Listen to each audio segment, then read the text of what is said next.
Hello friends, स्वागत है सभी का मेरे यूट्यूब चैनल में। आज हम लोग 2021 का जो ऑनलाइन का क्वेश्चन हुआ है उसको हम सॉल्व करेंगे। तो आप देख सकते हैं कि यह 20/12/2021 का क्वेश्चन है। इसको हम आज सॉल्व करेंगे। इस वीडियो में हम CDP यानी चाइल्ड डेवलपमेंट एंड पेडागोजी के क्वेश्चन को सॉल्व करेंगे। इसमें सिर्फ हम ऑनलाइन जो ऑफिशियल आंसर की आया है उसके आधार पर आंसर देंगे और इसका सिर्फ हम आंसर ही यहाँ पे बताएंगे। अगर आपको डिटेल में वीडियो चाहिए तो आप प्लीज़ कमेंट कीजिए, डिटेल में भी वीडियो बनाया जाएगा, आपको प्रोवाइड किया जाएगा। तो आइए शुरू करते हैं। पहला क्वेश्चन है, यह पेपर 1 का क्वेश्चन है। तो पहला क्वेश्चन जो है वो देखिए क्या है, इनमें से कौन सा विकास का सिद्धांत नहीं है। आपको बताना है कि इनमें से कौन सा विकास का सिद्धांत नहीं है। तो इसका सही आंसर है विकास एक धारणीय और एक आयामी होता है। ठीक है, नेक्स्ट क्वेश्चन पढ़ते हैं 2 नंबर पर। तो शीर्षगामी सिद्धांत विकास के किस क्षेत्र पर लागू होता है, आपको बताना है।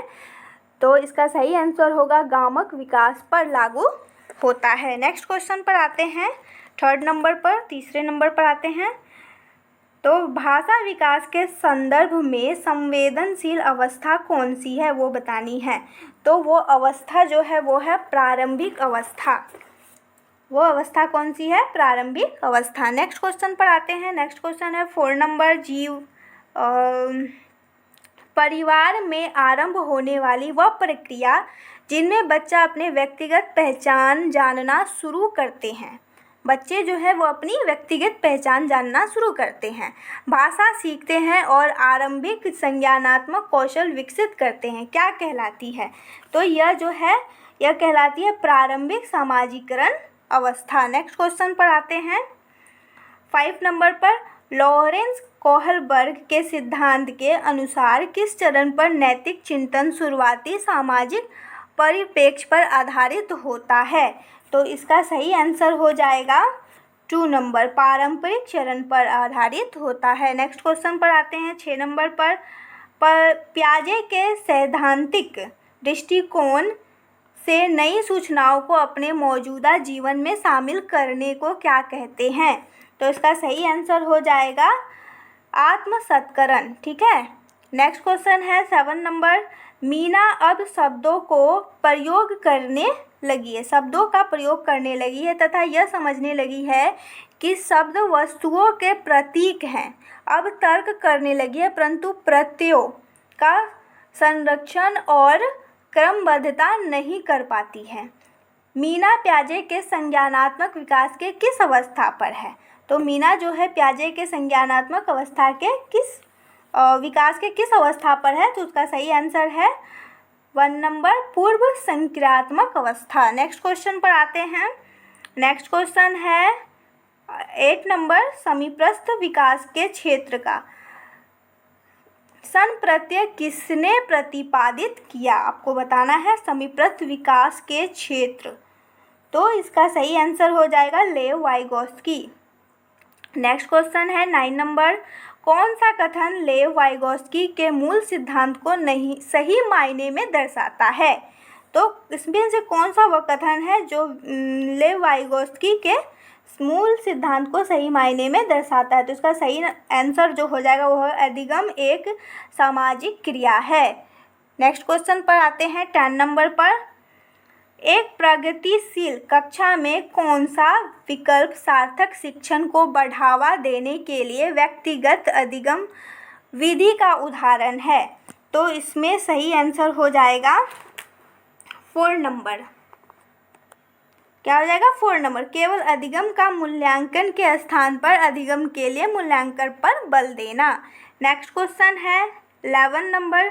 निम्नलिखित में से कौन सा विकास सिद्धांत इस बात का समर्थन करता है कि बच्चे में संज्ञानात्मक विकास सांकेतिक भाषा विकास का पूर्वगामी है? तो इसमें से कौन सा वह कथन है आपको बताना है। तो इसका सही आंसर है 1 नंबर, पियाजे का संज्ञानात्मक विकास सिद्धांत। नेक्स्ट क्वेश्चन पर आते हैं 12 नंबर पर। जेंडर रूढ़िवादिता को रोकने के लिए अध्यापक द्वारा कक्षा में प्रयोग की जाने वाली कौन सी विधि उचित नहीं है। ये नहीं है बहुत ही इम्पोर्टेंट है। इस नहीं की वजह से कितनों का क्वेश्चन गलत होता है। तो इसका सही आंसर जो हो जाएगा वो 2 नंबर हो जाएगा, कक्षा में बालक बालिकाओं को अलग अलग बैठाने की व्यवस्था। नेक्स्ट क्वेश्चन पर आते हैं 13 नंबर पर। पारो अपने पिता की बढ़ई की दुकान में उनकी सहायता करती है। जहाँ पर वह लकड़ी के ब्लॉक टुकड़ों को अपने पिता द्वारा सिखाई गई विधि से सफलतापूर्वक मापती है, उसे हाल ही में EWS स्कीम के अंतर्गत एक पब्लिक विद्यालय में प्रवेश मिला है, जहाँ पर वह शैक्षिक अपेक्षाओं खासकर गणित में का सामना करने में असमर्थ है। इस स्थिति में अध्यापक को क्या करना चाहिए? पाठ्यक्रम और अध्ययन सामग्री को पारो के लिए प्रासंगिक बनाना चाहिए और पारो द्वारा विद्यालय के बाहर सीखे गए गणितीय अनुभवों का समावेश करना चाहिए। नेक्स्ट क्वेश्चन पर आते हैं 14 नंबर पर। ध्वनि, लय और शब्दों के अर्थ के प्रति सचेतना किस बुद्धि के मूल हैं? आपको बताना है। तो यह है भाषिक। नेक्स्ट क्वेश्चन पर आते हैं 15 नंबर पर। एक सामाजिक संरचनात्मक कक्षा में कौन सी आकलन विधि सबसे उपयुक्त होगी? तो इसका सही आंसर हो जाएगा 1 नंबर, सहयोगी प्रायोजित कार्य। नेक्स्ट क्वेश्चन पर आते हैं 16 नंबर पर। सतत एवं व्यापक मूल्यांकन में सतत से क्या अभिप्राय है? सतत से क्या अभिप्राय है? तो इसका हो जाएगा निश्चित सतत से क्या अभिप्राय है 16 नंबर। तो इसका आंसर हो जाएगा 1 नंबर। अध्यापन के दौरान विभिन्न उपकरणों का प्रयोग करते हुए छात्रों का साथ साथ मूल्यांकन करना एवं उनकी सहायता करना। यानी जब बच्चे को हम पढ़ा रहे हैं उसी समय उसका मूल्यांकन करना और उसमें कोई भी कठिनाई आती है तो उनकी सहायता भी करना। ठीक है। नेक्स्ट क्वेश्चन पर आते हैं 17 नंबर पर। शिक्षार्थियों को किस प्रकार के लक्ष्य निर्धारित करने के लिए प्रोत्साहित किया जाना चाहिए? तो इसका सही आंसर हो जाएगा 1 नंबर, प्रवीणता अभिमुखी लक्ष्य पर। नेक्स्ट क्वेश्चन पर आते हैं 18 नंबर पर। निम्न में से कौन सा समावेश का नियम है? यानी समावेश का नियम जो है वो कौन सा है आपको बताना है। तो इसका सही आंसर हो जाएगा व्यक्तिगत विभिन्नताओं को स्वीकार करना। नेक्स्ट क्वेश्चन पे आते हैं 19 नंबर पर। एक बच्चा जो आंशिक रूप से देख सकता है उसे क्या करना चाहिए? समावेशी प्रावधानों का पालन करने वाले नियमित स्कूल में जाना चाहिए। ठीक है। नेक्स्ट क्वेश्चन पे आते हैं 20 नंबर पर। निम्न में से कौन सी शिक्षा प्रणाली कक्षा में सृजनात्मकता में सहायक होगी? तो यहाँ पर दिया गया है। तो इसमें सही जो है वो है कल्पनाशील उत्तरों को स्वीकारना, विचार मंथन पर बल देना और असहमति के प्रति सहनशीलता। अब सारी चिंतन पर बल देना ये नहीं होगा। तो इसका सही आंसर हो जाएगा 4 नंबर, 1, 2 और 4 ये सही है। नेक्स्ट क्वेश्चन पर आते हैं 21 नंबर पर। एक सवेर चिंतन आत्मविरोध वाले छात्र को आयोजित सत्र की सामूहिक क्रियाकलापों को करने में कठिनाई का सामना कर रहा है। ठीक है कि सहायता करने के लिए निम्नलिखित में से कौन सी विधि समावेशी दृष्टिकोण के अनुरूप नहीं है? फिर से नहीं है आ गया। तो इसका सही आंसर हो जाएगा 22 नंबर है। इसका सही आंसर हो जाएगा 3 नंबर। बच्चे को विशिष्ट स्कूल में भेजना यह सही नहीं है और जो सही नहीं है वही सही है। ठीक है, इसमें क्योंकि इसमें नहीं पूछा है। नेक्स्ट क्वेश्चन में आते हैं 22 नंबर पर। एक प्राथमिक कक्षा में शिक्षक को छात्रों को प्रश्न पूछने के लिए क्या करना चाहिए? प्रोत्साहित करना चाहिए। ठीक है, उन्हें कभी भी डांटना नहीं चाहिए जिससे बच्चा क्या हो जाएगा, डर जाएगा और वो प्रश्न ही नहीं पूछ पाएगा। तो ऐसे बच्चे क्या होते हैं, लाइफ में पीछे हो जाते हैं। तो अपने बच्चों को हमेशा उनको प्रोत्साहित कीजिए ताकि बच्चा बिना डरे आपसे जो भी उसके मन में डाउट हो वो पूछ सके। नेक्स्ट क्वेश्चन पे आते हैं 23 नंबर पर। यहाँ पर कथन और कारण दिया गया है। तो चलिए पढ़ते हैं। कथन में क्या लिखा है? विद्यालयों को छात्रों में पाठ्य पुस्तकों को याद के पुनः उगल देने की योग्यता के स्थान पर उनमें अपनी आवाज़ उठाने, जिज्ञासा शांत करने, क्रियाशील होने, प्रश्न पूछने के बाद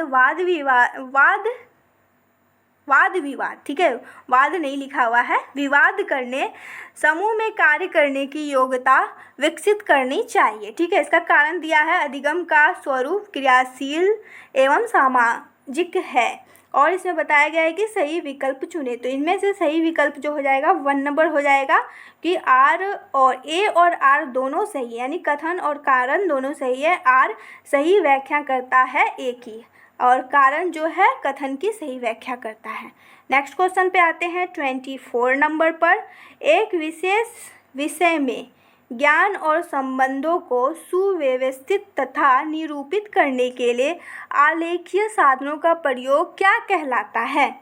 आपको बताना है कि वह प्रयोग क्या कहलाता है। तो इसका सही आंसर हो जाएगा 4 नंबर, संकल्पना मानचित्र। नेक्स्ट क्वेश्चन पर आते हैं 25 नंबर पर। उस उदाहरण को चुनिए जो आंतरिक प्रेरणा को दर्शाता है। सबसे पहले आंतरिक प्रेरणा क्या होती है इसको जानना है। आंतरिक प्रेरणा वो प्रेरणा होती है जो अंदर से किसी भी आदमी को मोटिवेट करती है, यानी अंदर से उसे प्रेरणा देती है किसी भी काम को करने के लिए। तो वो आदमी, जो भी आदमी अंदर से मोटिवेट होता है, अंदर से प्रेरणा प्राप्त करता है, तो वो कोई भी काम करने बिना हिचक के, बिना डर के कोई भी काम कर लेता है। तो यह आंतरिक प्रेरणा बताती है कि इसमें से सही आंसर कौन सा हो सकता है।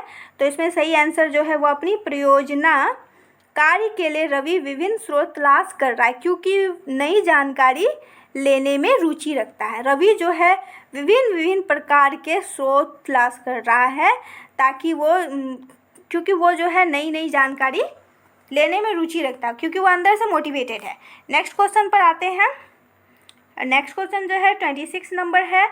इनमें से कौन सी नीति छात्रों को चिंता का सामना करने में सहायता नहीं देती? देखो फिर से नहीं आ गया और इस नहीं को देखना है और इसमें नहीं वाला चूज करना है, चुनना है कि कौन सा आंसर होगा। तो इसका सही आंसर हो जाएगा 4 नंबर, कक्षा में छात्रों के प्रदर्शन की एक दूसरे से तुलना करना। यानी जो बच्चा कक्षा में कोई भी प्रदर्शन कर रहा है तो एक बच्चे का दूसरे बच्चे से तुलना नहीं करना चाहिए। तो ये ऑप्शन सही है। नेक्स्ट क्वेश्चन पे आते हैं 27 नंबर पर। रचिता एक गणित अध्यापिका रचिता जो है गणित अध्यापिका, ठीक है, वो अपने छात्रों की भाषा कथन वाले प्रश्नों में सही प्रक्रिया पहचानने में त्रुटियों का विश्लेषण कर रही है, यानी विश्लेषण कर रही है। इसके पीछे उसका क्या उद्देश्य है? इसके पीछे उसका क्या उद्देश्य ये बताना है। तो वो क्या कर रही है, वो कर रही है त्रुटियों को समझना, क्योंकि वे छात्रों के चिंतन को समझने में मदद करती है। अगर वो अपने बच्चे को कोई भी त्रुटि हो रहा है उसका विश्लेषण करती है, उसको बताने की कोशिश करती है कि बच्चा कहाँ पर गलती कर रहा है, तो वो क्या कर रही है कि छात्र के जो भी त्रुटि है उसके चिंतन को वो समझने की कोशिश कर रही है। नेक्स्ट क्वेश्चन में आ रहे हैं। नेक्स्ट क्वेश्चन है 28 नंबर। राष्ट्रीय शिक्षा नीति 2020 किस पर बल देती है आपको बताना है। तो उसका सही आंसर हो जाएगा संप्रतीय समझ पर बल देती है, ठीक है। नेक्स्ट क्वेश्चन पे आते हैं 29 पर। बच्चे किस शिक्षा शास्त्र द्वारा सबसे अधिक अर्थपूर्ण अधिगम करते हैं? यानी सबसे अधिक पूछा है, सबसे अधिक अधिगम करते हैं। तो इसका सही आंसर हो जाएगा 3 नंबर, जब वे कार्यों और क्रियाकलापों में क्रियाशीलता से भाग लेते हैं। यानी बच्चा जो भी कार्य करता है अगर वो खुद से कर रहा है तो वो बहुत ही ज़्यादा अच्छे से सीखेगा, क्योंकि उसमें बहुत ज़्यादा एक्टिव रहेगा। बच्चा जब एक्टिव रहेगा तो उसकी माइंड भी एक्टिव रहेगी और वो ज़्यादा अच्छे से सीख सकेगा। नेक्स्ट क्वेश्चन पे आते हैं 30 नंबर पर। तो क्वेश्चन है, छात्रों को विभिन्न प्रकार की सामग्री का प्रावधान करवाना और उन्हें अपने अधिगम को स्वनिर्देशित करने की स्वतंत्रता देना खाली जगह को बढ़ावा देने की एक विधि है। किसकी विधि है? तो इसका सही आंसर होगा अन्वेषित अधिगम पर बल देता है। अगर आपको वीडियो पसंद आया हो तो वीडियो को लाइक कर दें, चैनल को सब्सक्राइब कर दें। मिलते हैं अगले वीडियो में। Thanks for watching.